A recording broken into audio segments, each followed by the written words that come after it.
पढ़े। जब 10वीं क्लास में आए तो एक अध्यापक उनके थे, कृष्णा जी अर्जुन सेलुस्कर नाम था उनका। उन्होंने उस बच्चे को, भीमराव को, एक छोटी सी पुस्तक भेंट की जो बुद्ध की जीवनी थी और कहा कि इसको पढ़ो। अम्बेडकर कहते हैं कि उस पुस्तक को और मैं अपने अध्यापक केलुस्कर जी को जिंदगी भर नहीं भूल पाया। वही केलुस्कर जी बाद में उनको बड़ौदा के महाराज सियाजी राव गायकवाड़ से मिलवाने ले गए, वजीफा दिलवाया, फिर वजीफा बढ़ा और जब वो एल्फिंस्टन कॉलेज के विद्यार्थी हुए तो उनको कोलंबिया विश्वविद्यालय जाने के लिए स्कॉलरशिप मिली, वहीं से मिली, बड़ौदा से मिली। 4 साल कोलंबिया में रहे और इतनी मेहनत करते थे, कोलंबिया विश्वविद्यालय से एमए और पीएचडी करने के साथ साथ लंदन स्कूल ऑफ इकोनॉमिक्स से भी एमए और पीएचडी कर डाली। और उन्होंने कहा कि मैं भी बाकी विद्यार्थियों की तरह कुछ घंटे पढ़ के बाकी मौज मस्ती कर सकता था, पर मैंने रोज 21 घंटे पढ़ना चुना ताकि मैं वो सारी सीमाएं दूर कर सकूं जो मैंने अपने समाज में देखी हैं। 17 में वो भारत वापस आए। अब देखिए स्थिति क्या होती है। जब वो भारत आए तो 4 साल अमेरिका में रहे थे, बीच में लंदन में रहे थे, तो उनको वहां जाति व्यवस्था नहीं थी, वहां कोई अछूत नहीं था। वहां भी ब्लैक्स की दिक्कत थी, अश्वेतों की दिक्कत थी, पर क्योंकि वो अश्वेत नहीं थे इसलिए वो दिक्कत उन्होंने नहीं महसूस की। तो उन्होंने 4 साल देखा कि एक समानता का व्यवहार उनके साथ हुआ, तो वो उसके अभ्यस्त हुए। अब भारत आए, बड़ौदा महाराज के साथ जो सहमति थी वो ये कि जब वो पढ़ के आएंगे तो बड़ौदा सरकार में सिविल सेवक बनेंगे, दीवान बनेंगे। अब सोच के देखिए क्या हुआ उनके साथ। वो व्यक्ति बंबई से बड़ौदा आया और जब बड़ौदा आया तो उसको लगा कोई तो लेने आएगा, क्योंकि वो महाराज के सिविल सर्वेंट थे। स्टेशन पर कोई लेने नहीं आया उनको, क्योंकि उनका समाज पिछड़ा हुआ था। तो कोई बात नहीं, उतरे, सोचा कि अब कहाँ रहूं। उनको अंदाजा था कि जो हिंदू समाज की धर्मशालाएं हैं, होटल से, वहां उनको अनुमति नहीं मिलेगी क्योंकि वो अस्पृश्य माने जाते हैं। तो काफी ढूंढने के बाद उनको एक पारसी धर्मशाला मिली। ये सब बातें अम्बेडकर जी ने अपनी जीवनी में लिखी है, आत्मकथा में, वहीं से बता रहा हूं आपको, उन्हीं की लेखनी है। क्योंकि पारसी धर्म में तो जाति व्यवस्था नहीं है, तो उनको लगा यहां शायद शांति मिलेगी। वो पारसी धर्मशाला में गए, वहां कमरा लिया। एक ही कमरा था, बड़ा बहुत बुरी हालत में कमरा था, फर्नीचर से भरा हुआ गोदाम जैसा कमरा, उसी के कोने में रहने की व्यवस्था हुई। तो रहने लगे। कुछ देर के बाद उस धर्मशाला का जो केयर टेकर था वो गुस्से में आया और उसने कहा कि तुम पारसी नहीं हो। उन्होंने कहा नहीं, मैं तो पारसी नहीं हूं। तो बोले बताया क्यों नहीं? बोले आपने पूछा नहीं, मैं क्यों बताऊं।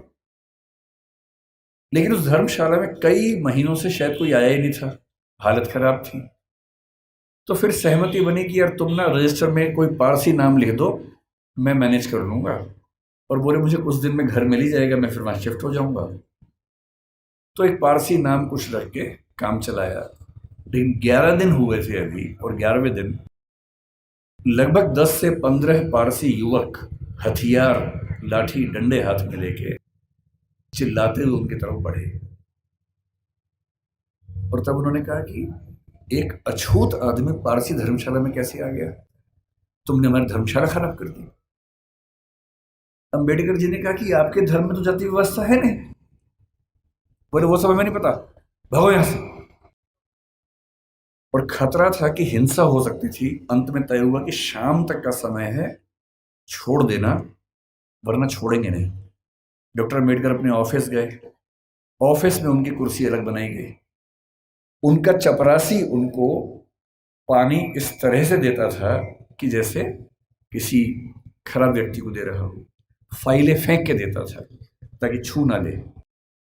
आप उस व्यक्ति का मन सोचिए कि जो व्यक्ति इतना पढ़ के आ गया है, अमेरिका से पीएचडी, लंदन से पीएचडी कर चुका है, इकोनॉमिक्स में पहली बार देश में किसी ने इतने गंभीर स्तर पर अध्ययन किया होगा, उसके साथ ये बर्ताव हो रहा है। उन्होंने महाराजा के सचिव से बात की, भाई मुझे रहने को घर कब मिलेगा, छोड़ना है मुझे। कोई जवाब नहीं मिल पाया। शाम तक छोड़ना है। पूरे बड़ौदा में एक भी जगह नहीं है जहां वो रह सके। अंतिम उपाय क्या किया? अपने एक हिंदू दोस्त से बात की कि भाई, जो दो दोस्त उनके बाहर से पढ़ के आए थे, एक हिंदू एक ईसाई, दोनों से बात की। हिंदू दोस्त से कहा, यार ऐसा कि ऐसे ऐसे छोड़ना पड़ रहा है पारसी धर्मशाला, क्या मैं तुम्हारे घर रह सकता हूँ? बहुत प्रगतिशील व्यक्ति था, पर उसने 2 मिनट चुप होकर बोला कि देख यार, मुझे तो दिक्कत नहीं है, पर मेरे यहाँ जो लोग काम करते हैं ना, वो सब काम छोड़ देंगे, क्योंकि तुम अगर रहोगे तो वो फिर सब खत्म हो जाएगा। तो बोले ठीक है, कोई बात नहीं। एक ईसाई दोस्त था, ईसाइयों में तो प्रथा नहीं होती है, उससे पूछा। उसने कहा, यार हूं तो मैं ईसाई, लेकिन कुछ पीढ़ी पहले हम हिंदू थे, तो हमारे परिवार में अभी तक वो संस्कार हैं, और मेरी पत्नी इस बात से भड़क जाएगी कि आपने एक अछूत को अपने घर में कैसे बुला लिया। और तब डॉक्टर अंबेडकर लिखते हैं अपनी आत्मकथा में, जो हिंदू समाज के लिए अछूत है वो पारसी के लिए भी अछूत है, वो ईसाई के लिए भी अछूत है। और यही मुंबई में सिडनेहम कॉलेज में जब वो प्रोफेसर बन के गए, वहां भी ये बर्ताव हुआ कि उनको पानी पीने की व्यवस्था अलग थी। सिडनेहम कॉलेज, जो कि बहुत प्रतिष्ठित कॉलेज है मुंबई का, एक बार घड़ा छू लिया तो घड़े को तोड़ा गया पवित्र करने के लिए। और तब उनको फिर ये लगा कि ये अलग अलग धर्म जो दावा करते हैं कि हम समानता वाले धर्म हैं, उन सबका ऐसा बर्ताव क्यों है। फिर एक घटना लिखते हैं अंबेडकर जी अपनी आत्मकथा में। एक बार वो नासिक से औरंगाबाद जा रहे थे निजी यात्रा पे कुछ दोस्तों के साथ। उन्होंने जानबूझ के सबसे कहा, किसी को बताना मत, मैं नहीं चाहता किसी को पता लगे, निजी यात्रा रखेंगे इसको। रास्ते में दौलताबाद का किला पड़ा। दौलताबाद का किला ऐतिहासिक स्थल है, उनकी इच्छा हुई कि देखते हैं उसको। तो 7-8 दोस्त खूब धूल मिट्टी झेलते हुए वहां पहुंचे। किसी को बताया नहीं था। जब पहुंचे तो वहां एक पानी का हौद था जहां पर लोग हाथ मुंह धो लेते हैं। इन सब ने वहां पर हाथ मुंह धो लिया। इतने में वहां कुछ मुस्लिम युवक गुस्से में आए हथियार लेके। उनको किसी ने बता दिया था कि ये लोग अछूत समुदाय से हैं, और लड़ने लगे उनके साथ। अंबेडकर जी ने उनको समझाया, डांटा, कहा भाई तुम तो मुसलमान हो और तुम्हारा धर्म तो कहते कि हम सब बराबर हैं। वो बोले वो सब बेकार की बात है, तुमने हमारा ये अपवित्र कर दिया है। और हालत ये आ गई कि अंबेडकर जी को लगा कि अब हिंसा भी हो सकती है, और ऐसा ना हो कि कुछ बड़ा नुकसान हो जाए। किसी तरह से वहां से जान बचा के, हालांकि बाद में उनको देखने की परमिशन मिली, किला देखा, वापस आए। और उस दिन उन्होंने लिखा भी डायरी में, जो हिंदू पारसी ईसाई के लिए अछूत है वो मुसलमान के लिए भी अछूत है। आप अनुभव सोचिए उस व्यक्ति के, जिसको समाज के सब समुदाय गाली दे रहे हैं। इतना पढ़ने के बाद, जो बड़ौदा के राजा का सैन्य सचिव रह चुका है, जो व्यक्ति सिडनेहम कॉलेज में असिस्टेंट प्रोफेसर रह चुका है, और वो लगातार कोशिश कर रहे हैं कि इस समाज के भीतर हमें एक्सेप्टेंस मिल जाए, हमारे समाज को एक्सेप्टेंस मिल जाए। उनके मन में आता नहीं होगा कि अगर वो वापस चले जाते इंग्लैंड, 1 साल के लिए फिर से गए भी थे, अगर वो चाहते तो अमेरिका में, इंग्लैंड में, दुनिया भर के सबसे अच्छे इंस्टीट्यूट्स में, यूनिवर्सिटीज में प्रोफेसर बन के शानदार जिंदगी गुजार सकते थे। क्या कमी थी उनके जीवन में? पर उनको एक बात हमेशा लगती थी कि अगर मेरे समुदाय में संयोग से मैं पढ़ लिख गया हूं, उनके परिवार के 14 बच्चों में वो 14वें बच्चे थे, और उनके खानदान का, उनकी जाति का, समुदाय का पहला बच्चा था जिसने 4th क्लास पास की थी। उनको एक ही बात लगती थी कि मैं अपनी जिंदगी तो शानदार बना के गुजार सकता हूं, बड़ी बात नहीं है। पर नियति ने, इतिहास ने मुझे एक ऐसा मौका दिया है कि यदि मैं अपने निजी सुख दुख भूल जाऊं और रात दिन 24 घंटे अपने समाज के विकास में ताकत लगा दूं, तो हो सकता है कि मेरी वजह से हजारों, लाखों, करोड़ों उन व्यक्तियों को बेहतर जिंदगी मिले जिनकी जिंदगी मानवीय जिंदगी तो नहीं है, कई मामलों में पशुओं से भी बदतर जिंदगी है। और इसीलिए मैं कहता हूं कि जो बोधिसत्व शब्द है वो दरअसल वैसे ही व्यक्तियों के लिए बना हुआ है। बोधिसत्व क्या होता है? महात्मा बुद्ध के बारे में कहते हैं कि जब उनको मोक्ष मिल गया बुद्ध मानते थे कि जीते जी भी मोक्ष मिल सकता है। कहते कि उनको मोक्ष मिल गया। और जब उनको मोक्ष मिल गया तो वो मुक्ति में जाके आनंद में रह सकते थे। पर उन्होंने कहा कि नहीं, इस समाज में, इस दुनिया में इतने लोग दुखी हैं, इतने लोग परेशान हैं। उनके अंदर बहुत करुणा थी। उनको लगता था कि जब तक दुनिया में एक भी व्यक्ति दुखी है, परेशान है, तब तक मैं अकेला मोक्ष लेकर क्या करूंगा। उन्होंने अपने मोक्ष को स्थगित कर दिया और कहा कि मैं लगातार प्रयास करूंगा कि मेरे साथ साथ सभी को मुक्ति मिले।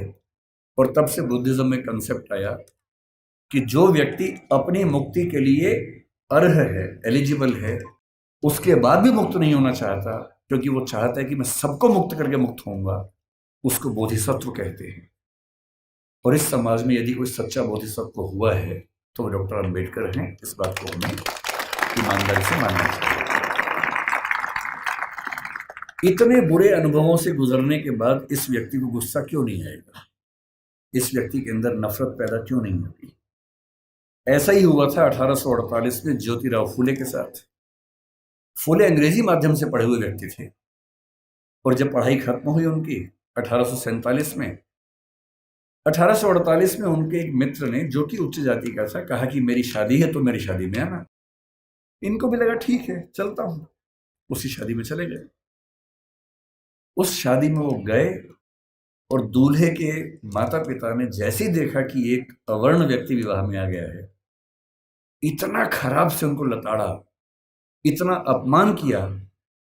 और ज्योतिराव फूले कहते हैं कि वही मेरा टर्निंग पॉइंट था। मुझे इस अपमान और इस जिल्लत से सिर्फ खुद को नहीं, अपने समाज के हर व्यक्ति को बाहर निकालना था। और इसलिए 1848 में उन्होंने पहली बार लड़कियों का स्कूल खोला, अपनी पत्नी को पढ़ाया, देश के इतिहास में पहली बार लड़कियों की पढ़ाई लिखाई की व्यवस्था की। आज ये जो बच्चियां बैठी हैं, अगर फूले न होते तो आज आप घर के अंदर चौका कर रही होती, चूल्हा चौका कर रही होती, यहाँ ना बैठी होती। इसलिए जिन व्यक्तियों की वजह से हम अच्छा जीवन जी रहे हैं, उनके प्रति कृतज्ञ होना हमारा धर्म है, हमारी जिम्मेदारी बनती है। इतनी खराब परिस्थितियों के बाद जो व्यक्ति इतना आगे बढ़ा, उसने देश के लिए क्या क्या किया, हल्का सा अंदाजा ये भी आपको। जो लोग कहते हैं कि उन्होंने केवल दलित समाज पर कल्याण किया, वो बहुत छोटी बात कहते हैं। वो तो किया ही। उन्होंने महाड़ सत्याग्रह किया, उन्होंने पानी के लेकर खूब सत्याग्रह किया, मंदिर प्रवेश को लेकर सत्याग्रह किया। जब उनको लग गया कि सबसे बात नहीं बनेगी, वो नाराज भी हुए। 1927 में उन्होंने मनुस्मृति दहन किया। 1935 में येवला में घोषणा की कि मैं पैदा हुआ हूँ हिंदू धर्म में, लेकिन मैं मरूंगा नहीं हिंदू धर्म में। महात्मा गांधी ने उनसे निवेदन किया कि ऐसा ना करें। उसके बाद 21 साल तक वेट किया ताकि समाज अगर बदल सके तो मुझे इतना बड़ा स्टेप ना लेना पड़े। और 1956 में जब उनको लग गया कि मेरी मृत्यु नज़दीक है और मैं अपने समुदाय को संशय में, दुविधा में न छोड़ के जाऊं, तो अपनी मृत्यु से केवल 1.5 महीना पहले 14 अक्टूबर के दिन उन्होंने बौद्ध धर्म को अपना लिया। ये तो एक पक्ष है उनके जीवन का, जो दलित समाज या अछूत समुदाय को मुख्य धारा में लाने के लिए उन्होंने किया। उनके जीवन का उससे बड़ा पक्ष जो मेरी नज़र में है, वो महिलाओं के बारे में। आपको अंदाजा नहीं होगा शायद, जब भारत का संविधान बना, उन्होंने बहुत जिद की। और ये बात 1935-36 से ही शुरू हो गई थी, आज़ादी के बाद तक चलती रही, कि महिलाओं को बराबरी मिलनी चाहिए। और महिलाओं को बराबरी देने के लिए यूनिफॉर्म सिविल कोड का आना बहुत ज़रूरी था, जिसको आजकल हम बोलते हैं समान नागरिक संहिता। ये यूनिफॉर्म सिविल कोड आज सरकार कह रही कि हम लेके आएंगे। ये जिद जिस व्यक्ति की थी, वो डॉक्टर अंबेडकर थे।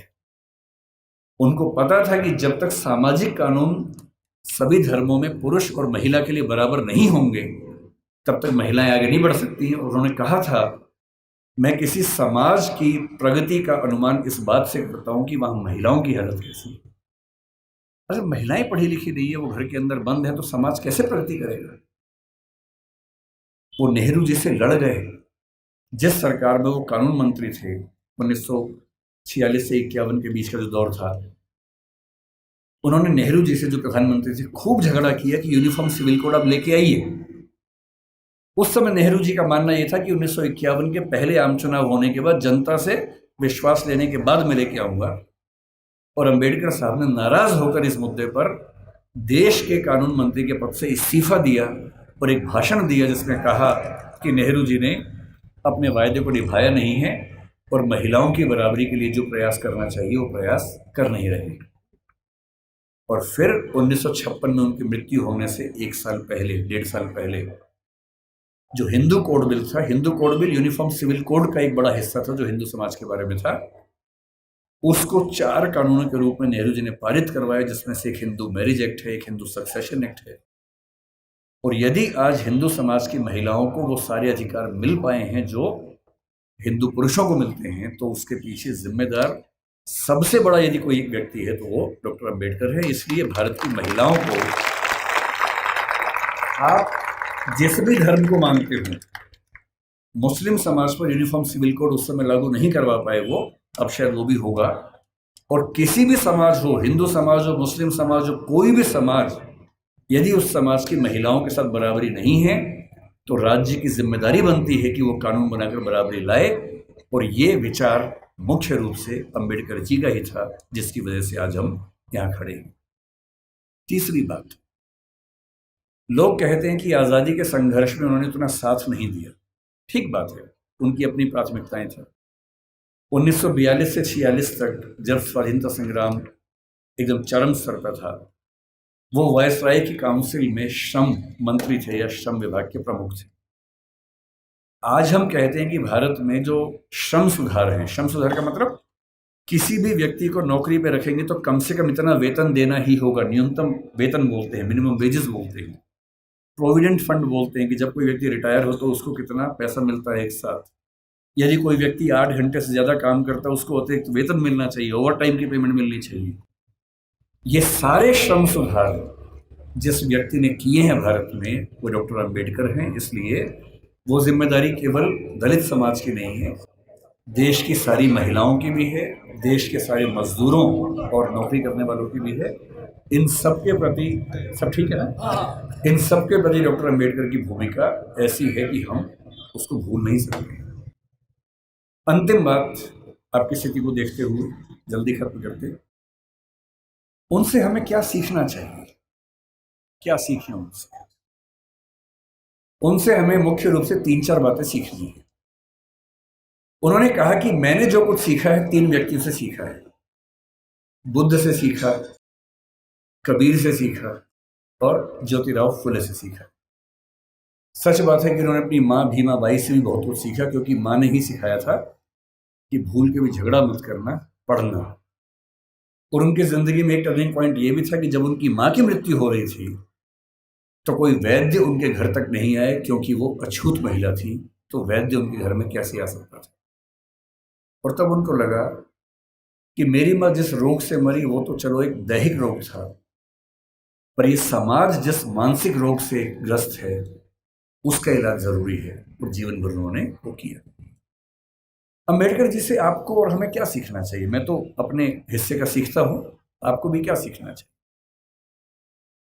देखिए, जो समाज का वंचित समुदाय है जिसपे हम में से अधिकांश लोग आते हैं, आपको समानता की स्थिति में आना है। अंबेडकर जी एक बड़ा सुंदर संविधान देश का लिख के गए हैं। उस संविधान में एक हिस्सा मूल अधिकारों का है। बहुत इंटरेस्टिंग बात है कि हमारे संविधान के मूल अधिकारों में सबसे पहला अधिकार समानता का है, न कि स्वतंत्रता का है, क्योंकि समानता जरूरी है। और अनुच्छेद 14 है, 15 है, 16 है, 17 है, 18 है, ये 5 अनुच्छेद पूरी तरह से समानता को स्थापित करने का प्रयास करते हैं। और आर्टिकल 17 में साफ साफ लिखते हैं, अस्पृश्यता का अंत किया जाता है और किसी भी रूप में इसका आचरण निषिद्ध होगा और दंडनीय होगा। अपने मरने से 1 साल पहले दबाव डाल के 1955 में उन्होंने अस्पृश्यता अपराध अधिनियम भी पारित करवा लिया, जिसके तहत अनटचेबिलिटी या अस्पृश्यता को या छुआछूत को अपराध घोषित किया गया। उनसे हमें क्या सीखना चाहिए? आपको क्या सीखना चाहिए? पहली बात, उन्होंने एक बड़ी गहरी बात कही थी कि शिक्षा शेरनी का दूध होता है और जो इसको जितना पीता है उतना ही दहाड़ता है। बिना शिक्षित हुए कुछ नहीं हो सकता। और यहां तक कहा कि तुम्हारे पैर में जूते हो ना हो, हाथ में किताब होनी चाहिए।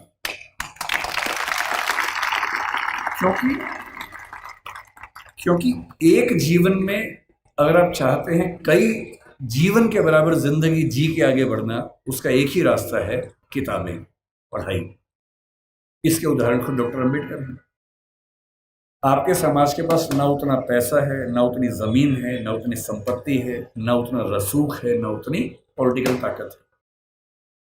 जिन समुदायों, जिन परिवारों के पास ये सब नहीं होता, उनके पास आगे बढ़ना एक ही रास्ता बचता है, वो है शिक्षा, तालीम। और सोशल मीडिया ने एक अच्छा काम ये किया है कि अच्छी अच्छी पढ़ाई, अच्छे अच्छे अध्यापक अब आपके मोबाइल फोन की मदद से आप सबके घर के अंदर पहुंच चुके हैं। अब तो हमारे पास ये भी कहने को नहीं है कि अच्छे टीचर्स नहीं मिलते हैं। जो टीचर दिल्ली को मिलते हैं, जो जेएनयू को मिलते हैं, जो मुंबई को मिलते हैं, देश के अच्छे अच्छे संस्थान को मिलते हैं, हार्वर्ड को मिलते हैं, वो सारे के सारे ऑनलाइन, और उनमें से बहुत सारी क्लासेस उनके निःशुल्क यूट्यूब पे, सोशल मीडिया पे उपलब्ध है। अगर आपके अंदर पढ़ने की जिद हो तो आज पढ़ना पहले की तुलना में बहुत आसान हो चुका है। असली बात है कि आपके अंदर वो जिद है या नहीं। दूसरी बात, मैं आईएएस के लिए पढ़ाता हूँ।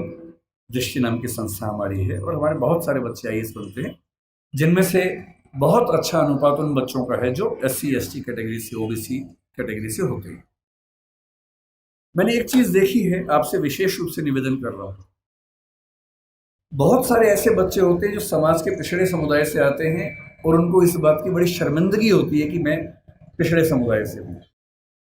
उनको आरक्षण मिलता है, वो आईएएस बनते हैं, आईपीएस बनते हैं, और आईएएस आईपीएस बनने के बाद कोशिश करते हैं कि उनकी वो पहचान खत्म हो जाए कि वो पिछड़े समुदाय से हैं, और वो किसी उच्च समुदाय के व्यक्ति से शादी ब्याह करके अपने आप को वहां एक्सेप्ट करवा ले किसी तरह से। ऐसी उधेड़-बुन में लग जाते हैं। मैं आपसे एक बात का निवेदन करना चाह रहा हूं, जिस समाज से आप हैं उस समाज को लेकर शर्मिंदा कभी नहीं होना है।